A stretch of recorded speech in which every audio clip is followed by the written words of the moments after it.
Hi, I'm Odalys. My mother-in-law looked me up and down and said, "You're just a high school graduate, uneducated and jobless. Get out." She laughed. My fiancé said nothing, and as I turned to leave, her perfect future daughter-in-law rushed in, bowed her head, and whispered, "Hi, boss." The whole room froze, but that wasn't the real betrayal. That came long before. In the quiet ways they erased me, while smiling to my face, in the way I stayed, hoping silence would earn me a place. Ever wonder what happens when the one you looked down on owns the room you're standing in? Before we dive in, what time are you listening and where from? Drop it in the comments. Let's begin. The invitation came in a cream envelope, stiff like it had something to prove. My name was typed, not handwritten, and inside was a single card. Family dinner to celebrate the upcoming union of Wesley and Odalys. Formal attire required. No warmth, no personal note, just cold ink on expensive cardstock. Wesley handed it to me with a sheepish smile, rubbing the back of his neck. "You know how my mom is. She thinks everything needs to be official." "And cold?" I asked, arching an eyebrow. "She just wants it to feel special." I didn't say anything. I knew better. I'd been around Vera twice before. Both times she'd looked me over like she was scanning for flaws, then cataloging them. But for Wesley, I agreed. He was kind. Too kind, maybe. He'd say things like, "She means well," or "She's just old school." I used to believe him. That evening, I wore a deep navy dress. Simple, not flashy, my usual style. I pulled my hair back, slipped on small silver earrings, and brought a bottle of wine as a gesture. It wasn't cheap, but not flashy either. I figured it said, "I know where I come from, and I have nothing to prove." We pulled up to Vera's two-story colonial right as the sun dipped behind the trees. Her neighborhood was the kind that was spotless but lacked any soul. The grass too neat, the shutters too coordinated, the air too filtered. It reminded me of catalog pages, perfect on the surface, but no smell of home-cooked meals or kids' laughter. Wesley squeezed my hand as we walked up the front steps. "Just smile through it," he murmured. Vera opened the door before we knocked. "Well, there you are," she said, not bothering to hide the inspection in her gaze. Her eyes skimmed me head to toe. "Oh, you found a dress that fits. That's resourceful." I forced a smile. "Good evening, Vera. Thank you for having me." She turned before I could hand her the wine. "Leave your coat in the foyer. Dinner's ready." The table was long, almost comically so for just 8 people. Polished to a mirror finish, it had one glaring detail. Name cards. Mine was at the far end, diagonally across from Vera and Wesley, separated by 2 seats and a centerpiece tall enough to block a clear view. The others were already seated. Vera's husband, Gerald, who barely spoke, a younger couple introduced as Elena and her fiancé, and 2 other women who looked like they'd stepped out of a country club calendar. I nodded politely, but they barely met my eye. We sat. Vera raised her glass. "To family," she said sweetly, "to old roots and new branches, and to good decisions." Everyone clinked glasses, except me. I reached for my water instead. The meal began. Roast chicken, steamed asparagus, some kind of artisan bread that tasted more like air than food. Vera chatted breezily about Elena's law school accomplishments, her fiancé's architecture firm, a nephew in medical school. Each sentence was a curated exhibit of acceptable futures. I said nothing. I wasn't asked. Halfway through the meal, Vera turned toward me with a smile that felt anything but kind. "So, remind me, did you go to college or just high school?" I set my fork down gently. "Just high school." Her eyebrows lifted, mocking surprise. "Oh. Well, it's cute that you and Wesley believe love is enough. Until bills come, anyway." Wesley cleared his throat, barely audible. I looked at him. He didn't meet my eyes. I stayed silent, pressing my napkin between my fingers under the table. She wasn't done. "You're not working now, are you? Or just floating between hobbies?" I answered calmly. "I own a small logistics firm. We're lean, but we handle contracts for the Port of Baltimore." There was a pause. Then a laugh, dry and short. "Oh dear, you run deliveries. That's hands-on." "It's honest work," I said, "and profitable." No one responded. The room had gone a degree colder. I watched Elena whisper something to her fiancé, who smiled tightly. Gerald reached for the salt shaker like it was the most interesting thing on the table. And Wesley? He kept cutting his chicken, even though he hadn't taken a bite in minutes. Then Vera lifted her wine again. "To Wesley," she declared, her tone syrupy but sharp. "And to the future, he could still choose. Before it's too late." My chest tightened. "And as for you," she said, turning to me with a smile that was pure performance, "let's be honest, you're uneducated, jobless. This house is for family. Get out." The table went silent. My breath caught, but I didn't let it show. I stood slowly, folded my napkin, and placed it on the plate. Not a word. Not a look at Wesley. I took 2 steps back from the table, just as the front door opened. A gust of air swept in, and along with it, a well-dressed woman with sleek hair clutching her purse like she'd run the whole way. "Sorry I'm late," she called. Then her eyes met mine. Her expression changed instantly. She gasped, then lowered her gaze. "I'm so sorry, boss," she murmured. "I didn't know you'd be here." Silence fell again. Only this time, it was Vera's face that lost color. I turned, but not toward her. Not yet. The moment Elena's voice broke through the air, soft but unmistakably reverent, the energy in the dining room shifted like a snapped wire. I didn't look at Vera. Not yet. Instead, I turned slightly toward Elena, who stood frozen in the doorway, her face flushed with embarrassment, her clutch purse still gripped in one hand. Her fiancé behind her gave a confused glance between the two of us, but she didn't break eye contact with me. "Elena?" Vera's voice sliced through the tension like an ice pick. "You know? Her?" For a beat, Elena hesitated. I watched the way her shoulders tightened, then slowly straightened. "Yes," she said finally, steadying herself under the weight of the chandelier light. "She's the regional director. My regional director." Then, like she realized the air had been sucked out of the room, she added quietly, "of the entire tri-state division." There was a long pause, long enough for a spoon to clink awkwardly against porcelain somewhere to my left. Someone coughed, another guest shifted in their chair, and even Wesley's wineglass stilled in his hand. Vera blinked once, twice. "Oh," she said, the word brittle. "That's surprising. I thought you didn't go to college." I turned to her now, no venom in my tone, just facts. "I didn't," I said simply, "but I built 10 retail units, 5 regional hubs, and manage a team of 300. The silence wasn't just awkward anymore. It was suffocating. Vera's mouth tightened, but before she could say anything I looked over to Elena and added, "some of whom seem to have excellent manners." Elena dipped her head slightly, cheeks burning. "Yes, ma'am. Again, I apologize for being late." Her fiancé, clearly trying to smooth things over, stepped forward and smiled nervously. "We're just grateful to be here, Mrs. Blake."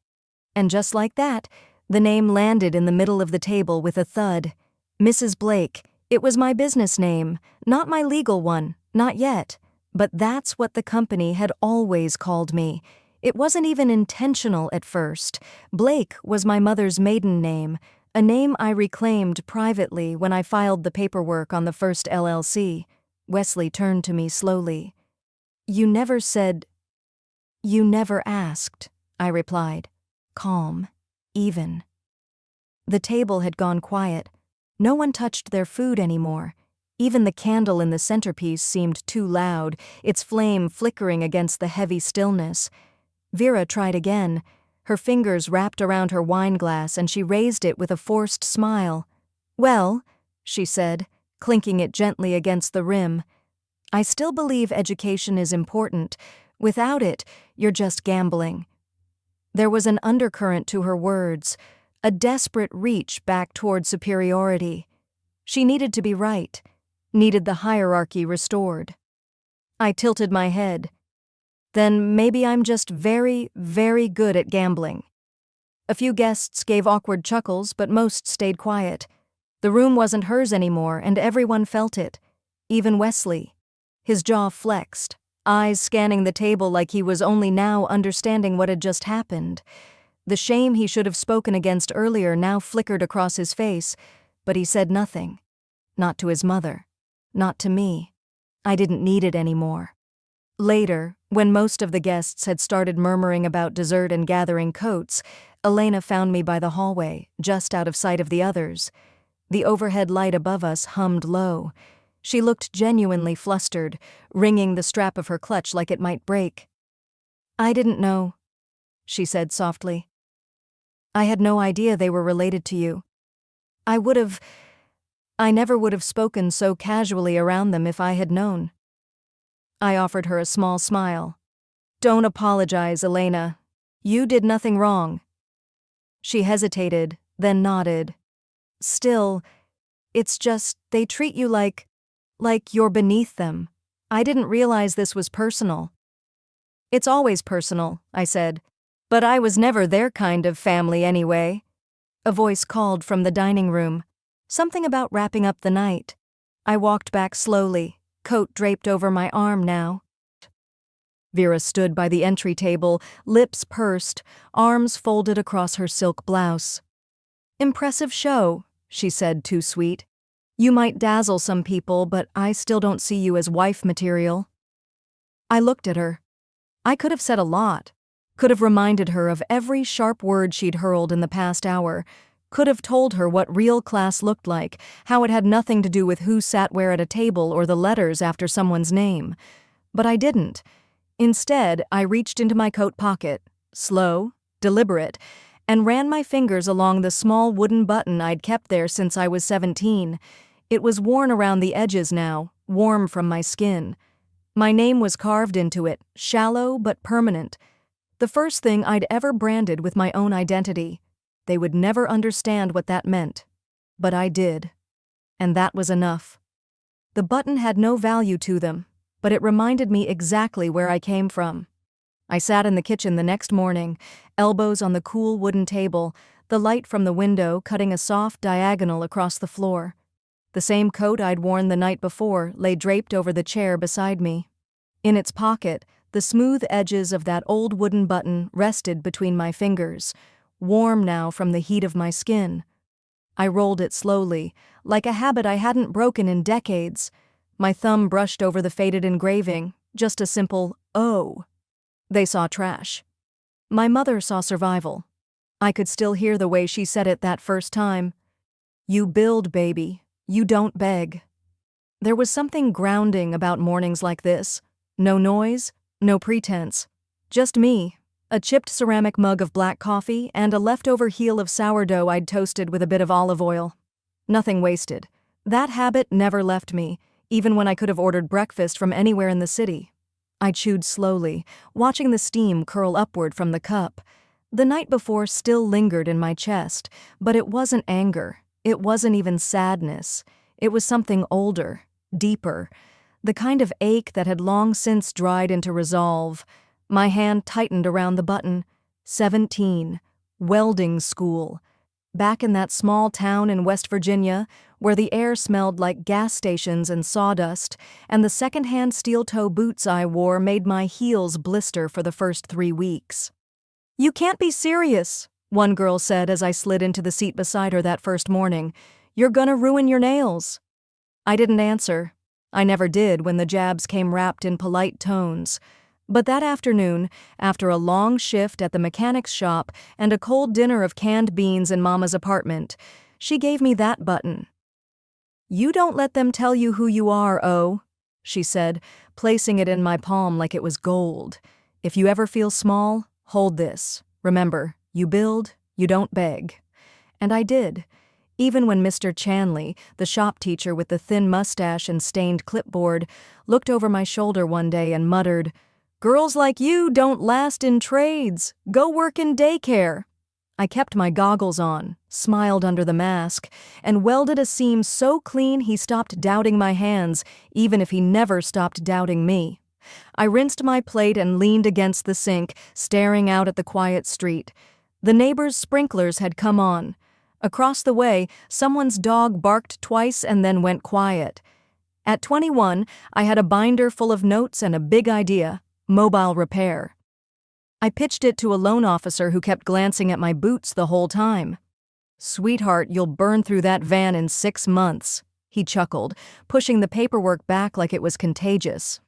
So I didn't borrow. I saved. 2 years' worth of shifts, grease-stained shirts, and calloused palms. I bought the van used, fixed it in Mama's driveway, named it Rita, after my aunt who always slipped me cash at church when no one was looking. But even then, it wasn't just outsiders. Family had its own way of cutting deep. Cousin Kenny called one night crying, said Grandma was sick, needed treatment. I didn't even blink. Transferred $6,000 the next morning. 2 weeks later, his girlfriend posted beach selfies on Instagram, drinks in coconuts, matching sunglasses, hashtags like blessed. I never saw that money again. I didn't ask, just stopped picking up his calls. I turned away from the window and sat down again, this time at my small desk tucked into the corner of the room. The chair creaked like always. I opened my laptop, letting it warm up as I held the button between my thumb and forefinger once more. "You build. You don't beg," I whispered to the room.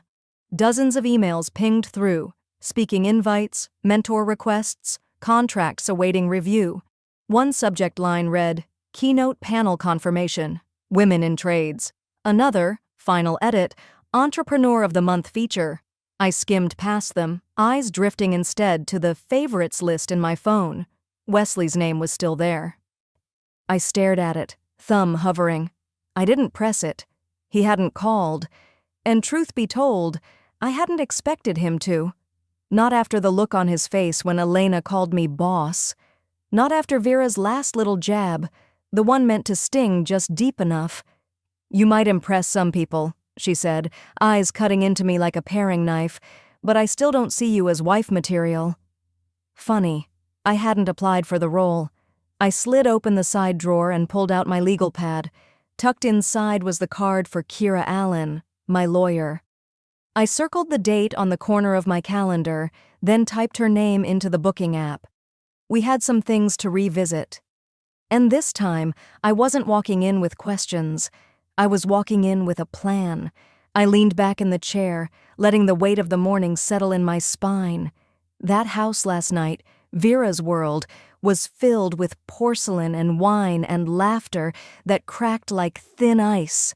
But none of it could touch the way this room made me feel, real, quiet, mine. Before shutting the laptop, I clicked on a file I hadn't opened in a while. Mom voice note MP3. I kept it for mornings like this. Her voice came through the speakers, scratchy and warm. "Baby, don't wait for people to clap. Some of us were born to walk out quiet." I sat there, letting that silence stretch out, and this time, I wasn't going to walk out empty-handed. "Doll?" 2 days later, Wesley's name lit up on my phone. "Can we talk?" "Vera wants to make peace." The message read, "Peace." I almost laughed, but instead, I stared at the text for a while, my thumb hovering over the screen. I didn't answer right away. I set the phone face down, finished my coffee, and let the silence breathe around me. Peace, to people like them, usually meant terms. When I finally replied, it was short. "Sure, I'll come by tonight." I placed my phone back on the charger and walked into my room. My bag was already half packed from a work trip I'd canceled last minute. I added one thing to it: a small USB drive tucked inside a side zipper. It held nothing flashy, just screenshots, hundreds of them, of Vera's text messages, from the early days when she was still pretending to get along with me, from after, when she stopped pretending, when she thought I wouldn't see what she sent Wesley. "Odalys is gutter blood. She makes your family look poor. She should be grateful you even let her in the room. Cut her off. Trust me, it's the only way you'll keep your name clean." Every message time-stamped, every insult filed neatly. By the time I parked in front of their condo that evening, the sky was already dimming. The building was all white stone and glass, pristine like a showroom. Not a leaf out of place, not a handprint on any surface. The kind of place where people take off their shoes, not because it's a rule, but because it feels like you shouldn't touch anything. Wesley opened the door, his usual stiff half-smile on. "Glad you came." I stepped in without a word. The air inside was cold, more from tone than temperature. Vera sat on the edge of their leather sectional, a glass of wine balanced in one hand, the other gesturing lazily toward the armchair. "We just wanted to clear the air before the wedding," she said, not bothering to stand. "Set expectations." I didn't sit. "That so?" She gave a half shrug. "You've been emotional. We figured a little structure might help everyone." Wesley added quickly, "We just want what's best for both sides." I could feel my jaw clench. My eyes scanned the room. Every piece of furniture matched like it came out of a catalog. There was no warmth in it, no history, just money and bleach. Vera reached for a white envelope on the coffee table and slid it across. "Take a look." I picked it up, opened the flap, and read the first line. Non-disclosure agreement. I skimmed the clauses. One jumped out. I was being asked to promise not to publicly speak about Vera or Wesley or any dealings related to the family foundation or my past work connected to it. Another line danced like poison. You also agree to voluntarily distance from all brand activity linked to the West Cal Trust. I looked up. "Is this a joke?" Vera smiled, lips barely moving. "It's standard, just so there's no confusion down the line." I took a breath and folded the paper once, then twice. "You're intelligent," she said, sipping her wine, "for someone with just a high school diploma." I didn't answer. I wasn't here for verbal sparring, but my eyes drifted, just briefly, to her left hand. And there it was. The ring, my grandmother's ring, a delicate gold band with 3 small rubies flanking a modest diamond.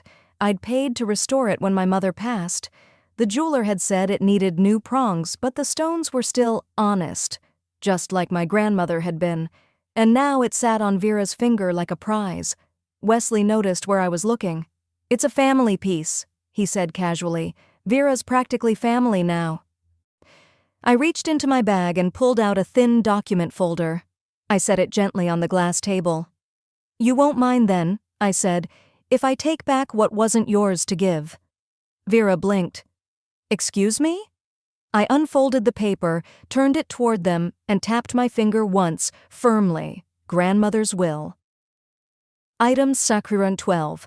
My ruby and diamond ring shall go to Odalys Jean, not to be sold, gifted, or transferred. Wesley's face lost color. Vera leaned in closer, eyes narrowing. "You're bluffing," she said, voice sharp. "Try me."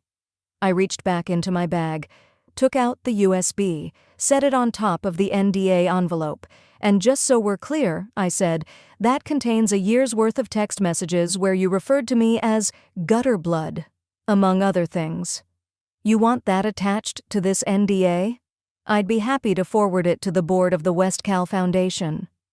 Silence swallowed the room. Wesley looked down at the floor, then at Vera. "We didn't mean for it to go this far." "You already did," I said softly. I picked up the USB, tucked it back into my bag. I left the NDA sitting untouched. Then I turned to walk toward the door. I was almost there when Vera's voice rang out behind me. "You'll regret this." I paused, hand on the doorknob. I didn't look back. "Only thing I regret," I said, "is staying quiet this long." I opened the door and stepped into the hallway, where the air felt just a bit warmer. I didn't slam the door. I didn't look back. I walked out of that pristine condo, heels clicking against the marble, Vera's voice trailing behind me like a bad smell. The only thing louder than her shouting was the silence I left in that room. By the time I got home, it was nearly 8. I tossed my keys into the ceramic bowl by the door and dropped my purse on the couch. The USB was still in the side pocket. I didn't take it out. I didn't need to. Not yet. I washed my hands, made a cup of mint tea, and sat on the porch. The night air was cooler than I expected for this time of year, and the quiet hum of the streetlight buzzing above the curb gave me something to fix my eyes on while my mind worked. They'd expected me to fold, sign something, disappear. But they forgot one thing. I've been quiet for a long time. That's not the same as being weak. The next morning, my phone buzzed at 7:04 a.m. A voicemail, unknown number. I pressed play. "Good morning, Ms. Jobless. This is Charles Haywood. We spoke briefly a few years ago. I was counsel to your late father-in-law. You left a message about reviewing the philanthropic trust. I believe we should meet privately. I'll be downtown at Whitley's Cafe until 10. Discretion preferred." He ended the call without so much as a goodbye. I stared at the phone a second longer, then walked to the bathroom and ran a brush through my hair. By 8:30, I was at Whitley's. It was one of those places with polished concrete floors and uncomfortable chairs made to look chic. But the booths were private, and the coffee was strong. Mr. Haywood sat in the farthest corner, crisp suit, white hair combed back, tie a little too tight. He stood when he saw me. "Mrs. Thorne," he said, "I haven't used that name in over a year." He gave a small nod. "Still legally binding, for now." I sat. He opened a folder and placed a single document between us. "6 years ago," he said, "your father-in-law established the Greencrest Philanthropic Fund.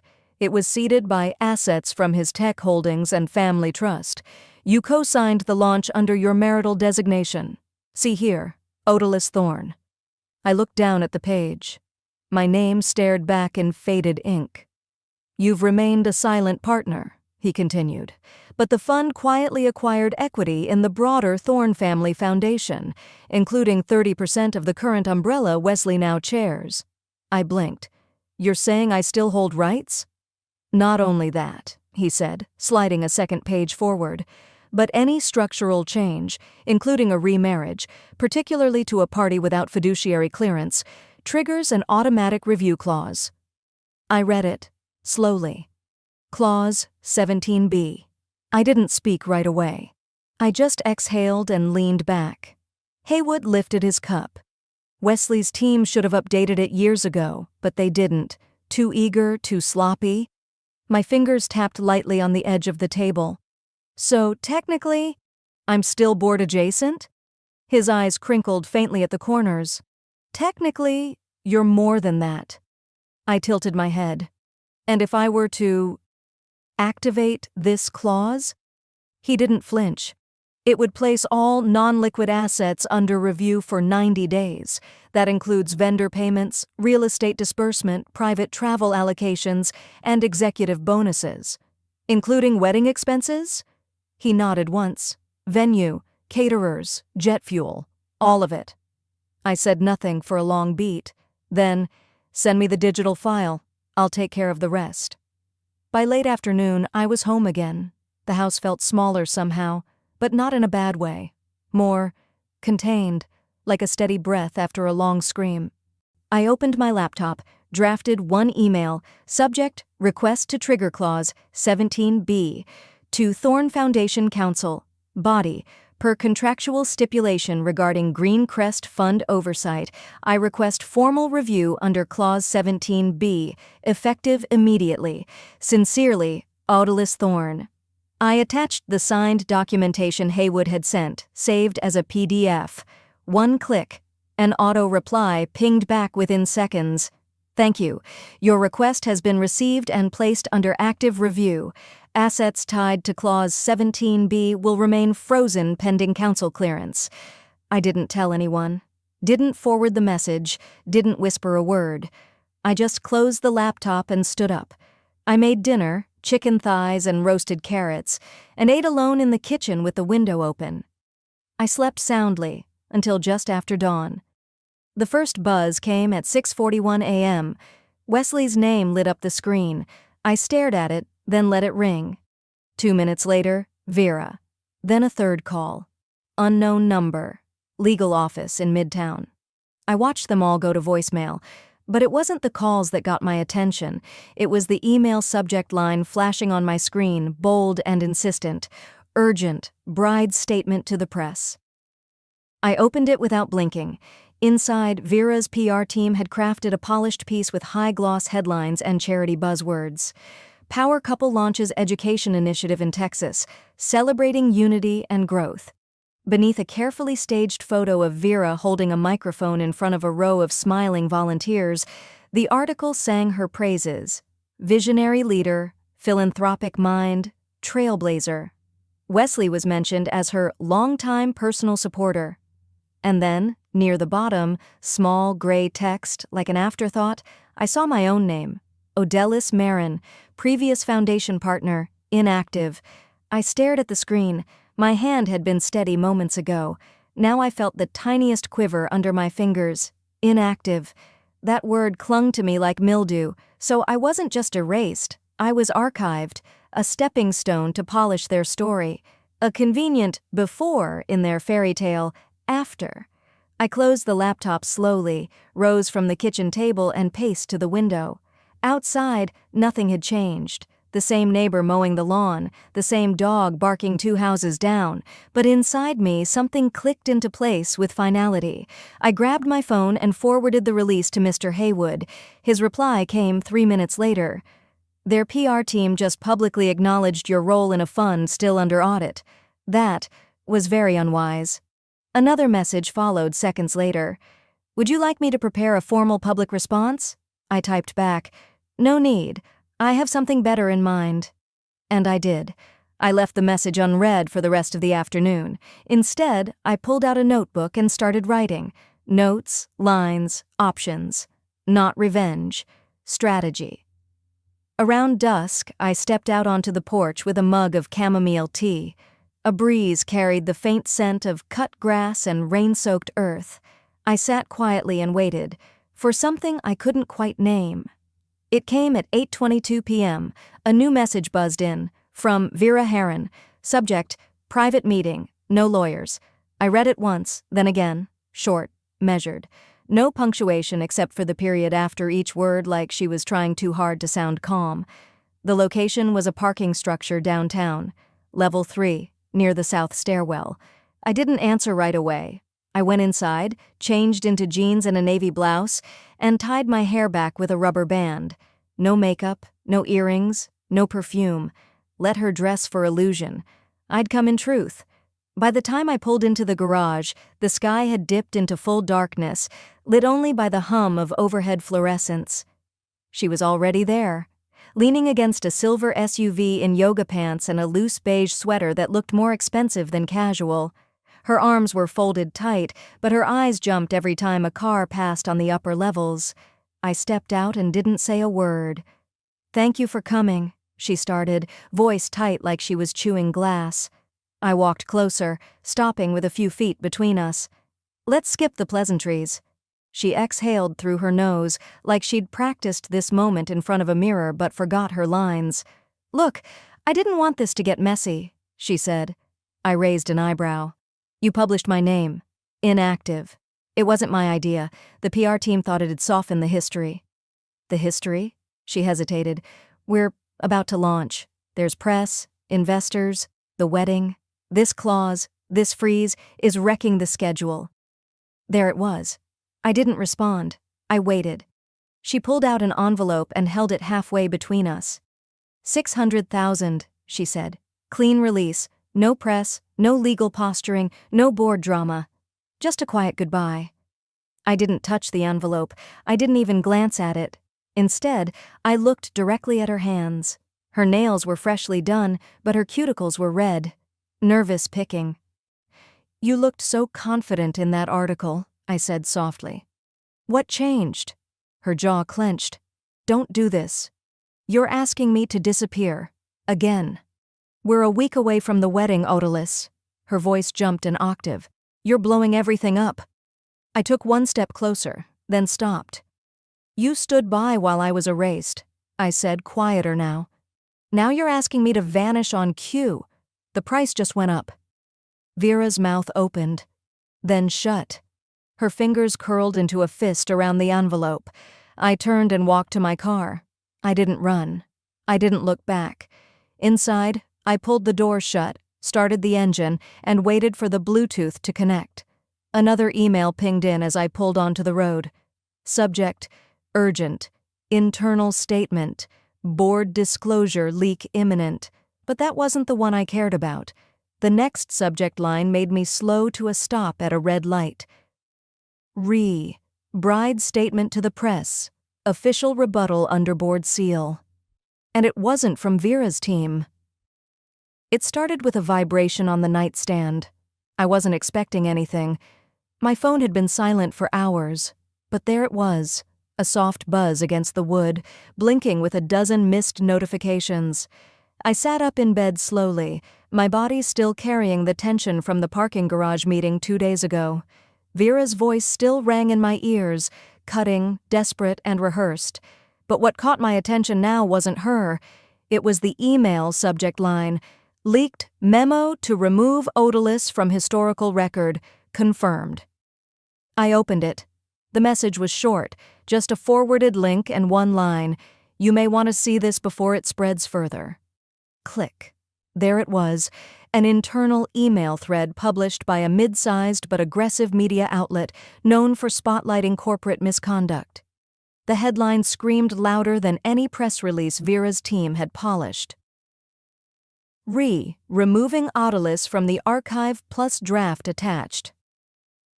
My name was all over it. Timestamps, sender IDs, internal reply chains, a memo drafted barely a week ago outlining plans to strip my title from the Foundation's founding documents, reframe me as an early assistant to the vision, and repackage the history entirely around Vera's leadership emergence. I blinked slowly, my eyes stinging. In bold italic text, the last line read, "This must be finalized prior to Gala Week.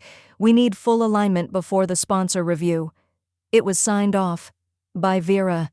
I didn't feel fury, not in the way most people expect it. What I felt was heavier, more settled, like truth had finally stopped hiding in the walls and walked into the room with its shoes on. I forwarded the article to Haywood without a word. 5 minutes later my phone rang. No video, just audio. "Jobless." Haywood's voice was steady, but lower than usual. "You've seen it?" "I'm reading it again now. We've traced the leak." I waited. "Dale," he said. "The board member, quiet fellow, served with your grandfather. Apparently, he's had enough." I closed the laptop and leaned back in my chair. Dale. Of course. I remembered him from early days, soft-spoken, attentive, never one to join the applause when Vera made grand entrances, but I never imagined he'd step out of the shadows like this. Haywood continued, "He didn't leave his name in the leak, but he left a message with our legal channel. It read, 'Truth matters more than timing. Tell her I didn't do this for favors.'" I didn't cry. I just breathed deeper, letting my shoulders drop. Not in relief, this wasn't over. But something inside me shifted. I wasn't alone in the room anymore, even if I couldn't see who stood with me. By the next morning, the story had caught fire. Social media lit up. News outlets started tagging older interviews and gala appearances, comparing the timeline. I watched comments flood in beneath a feature photo of Vera smiling at a podium. Where is the original founder now? Why was her name removed? Was she pushed out? And then, "This smells like a PR whitewash." Sponsors began backing out, quietly at first and then publicly. One boutique investor posted on LinkedIn, "We value transparency. We are reevaluating participation in the upcoming Foundation Gala." I didn't post anything. I didn't comment. I just watched. Then that evening, just after I poured a cup of ginger tea and was settling back at my desk, my doorbell rang.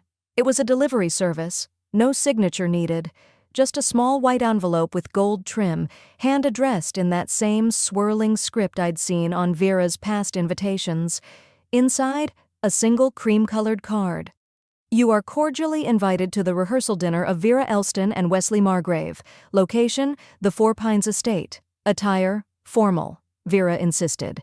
At the bottom, in smaller font, "Please RSVP for headcount purposes." I stared at it. Then I laughed. Not a bitter laugh, not even sarcastic, just a quiet, full laugh that rose straight from my gut. I folded the card in half, clean, slow, down the center, and set it gently in the desk drawer. I didn't RSVP, but I knew I'd be there, and I wouldn't be walking in alone. I didn't RSVP. But I still arrived. The drive to the winery took just under 2 hours. Lena offered to come along, but I told her to meet me later. This part, I needed to walk into alone. The sun had just tucked behind the hills when I stepped out of the car. The vineyard stretched in rows of deep green and gold, backlit by amber lanterns strung across the old stone building. I'd passed this winery once years ago, back when Vera and I joked about maybe one day renting it for a milestone. We never said whose milestone. The valet glanced at me, his brows knit. Guest list? I'm with media, I said, reaching into my coat and pulling out a laminated press badge, one registered under my own firm. I held it just long enough for the gold lettering to catch the light. I'll only stay a moment. He hesitated, then stepped aside. I walked in through the arched wooden doors, not as a sister, not as an afterthought, but as a woman with her own voice, and finally, the mic. The main hall was full, but not loud. No cameras, no reporters, just soft clinks of champagne glasses, violin in the background, and murmurs floating through a room built to impress. Foundation sponsors, minor celebrities, Vera's influencer friends who clutched clutches too small to hold anything useful. As I moved past the guest tables, I saw her. Vera stood near the front, her back to me. Her gown was bone white, sleeveless, shimmering under the chandeliers. Her fiancé, Mark, stood a step behind her, glass in hand, smile mechanical. And further down the line sat Mrs. Gatlin, Mark's mother, lips pursed like she'd been smelling something sour for years. No one noticed me at first, not until I paused by the sound booth in the back corner and quietly reached into my coat again. The flash drive was small, black, no label. I held it between 2 fingers and offered it to the sound technician. He blinked. Ma'am. 5-minute playback. Audio-visual synced. Just cue it after the groom's intro. He looked hesitant, but I tapped the badge again. We're documenting legacy. I'm part of it. He nodded. Got it. I stepped back, adjusted the sleeves of my charcoal silk dress, and waited. The host, a woman with perfect posture and a microphone too close to her teeth, raised her voice. Ladies and gentlemen, please raise a glass for the woman of the hour, our bride-to-be, the founder, the visionary, Vera Gatlin. Applause. Vera stepped forward, soaking it in like steam. She didn't spot me, not yet. Then the music paused. The room's energy shifted slightly, like something invisible had brushed the surface. The projector clicked to life. The first clip, a grainy, old recording, our original studio, me and Vera side by side, laughing. My voice explaining the blueprint on a whiteboard. Vera nodding, silent. Then cut to a closed-door boardroom recording. Vera leaned forward, saying clearly, "She was just a helper. She doesn't get legacy rights." Another clip, a 2016 press interview. The journalist asked about the wellness program that won the national award. Vera smiled and said, "It was my solo project. I built it from the ground up." The tape rolled on. A pause. The room had gone still. No one reached for their drinks. Someone whispered, "That's the other founder." Another voice followed. Why wasn't she ever in the credits? I stepped forward then, slow and calm, until I reached the center of the room. The floor creaked under my heels. I didn't raise my voice. I didn't need to. "Before you toast," I said, eyes locked on Vera's, "I thought you deserved the full picture of the bride's story." No one moved. Even the violinist lowered her bow. I didn't explain further. I didn't have to. The silence that followed was louder than anything I could have said. A silver-haired man near the bar, a former board chair, stood, placed his drink on the nearest table, and walked out without a word. Then a woman in a navy dress followed him. Another man. I lost count. Vera stood rooted. Her smile vanished. Her fiancé stared at her, the stem of his glass pressed to his chest, unmoving. He looked at me, then at the screen, then back at her. Mrs. Gatlin's eyes narrowed, jaw stiff. But even she didn't interrupt. No one could. I let the footage run its final seconds. Our final photo together, years ago, with the words, "For all those whose names were never mentioned." Then I turned, walked quietly back toward the exit. No applause, no confrontation, just a slow breath as I stepped out into the hallway. My heart wasn't racing. It was steady, not angry, just free. Near the valet stand, Lena sat behind the wheel, car idling. She met my eyes in the mirror, didn't say a word, just unlocked the door. I slid in, sat back, and for the first time in years didn't feel like a ghost. As we pulled away, I heard one voice behind us, low, barely a whisper, but clear. That was the real founder. I didn't turn around. I didn't wait for anyone to say anything. Once I stepped out of that winery, the night air didn't feel cold anymore. It just felt still. Lena was already in the car, her hands loosely on the wheel, watching the doors like she knew I wouldn't stay long. We didn't speak on the drive. She didn't ask, and I didn't explain. By the time I slipped off my shoes and dropped my coat on the hook near the door, it was close to midnight. I made tea out of habit, not want. The house was quiet, but not heavy. For once, the silence didn't accuse me of anything. I went to sleep without checking my phone. But it buzzed at 6:03 a.m. I rolled over, bleary-eyed, and tapped the screen. The subject line was stark. Event cancellation confirmation, Gatlin Estate Winery. No sender listed, just an automated email forwarded through a secure internal address. It had Vera's name, the time of cancellation, and the words, "Full refund requested." I stared at it, not smiling, not triumphant, just breathing. A second later, his name appeared, Wesley Gatlin. My thumb hovered over the screen. I answered. His voice came in tight, strained, like someone trying not to cry, but too proud to let it sound that way. "You didn't have to destroy her like that." I waited. Just a moment. "I didn't destroy her," I said quietly. "I stopped covering your lie." The other end went dead silent. No breath, no rebuttal. Just absence. Then the line clicked off. That was the last time I ever heard from Wesley Gatlin. By the time the sun peeked through the blinds, I had already showered and folded my laundry. The world was still going. Just differently. That afternoon, Haywood called. His voice always brought structure to things, even when the foundation had cracked. "Vera's funding's pulled," he said plainly. 3 major sponsors walked. 2 others froze disbursements, the boards in chaos. I didn't say anything, just sipped from a chipped mug that had belonged to my mother. "One of the legacy donors asked if you'd be open to full reinstatement," he continued. "Public statement, official title, full back pay, your call." I let the words hang in the air between us. He didn't rush me. "No," I finally said, "but tell them this." He waited. "If they're serious about legacy," I said slowly, "they'll help me set up something better, quietly, under my mother's name. A scholarship, not for loud voices, not for perfect resumes, but for the ones who get written out." Haywood exhaled, like he'd been holding that breath for years. "I'll draft it," he said. "And Haywood?" "Yeah?" "Make sure it's clean this time, not attached to any board, no strings." "You got it." We hung up, and I sat for a while, watching the dust float in the morning light. The kind of peace that doesn't shout, it just stays. 3 weeks later, Lena stopped by with a grocery bag full of lemons and tea. She didn't knock, just tapped the glass with her knuckle and let herself in.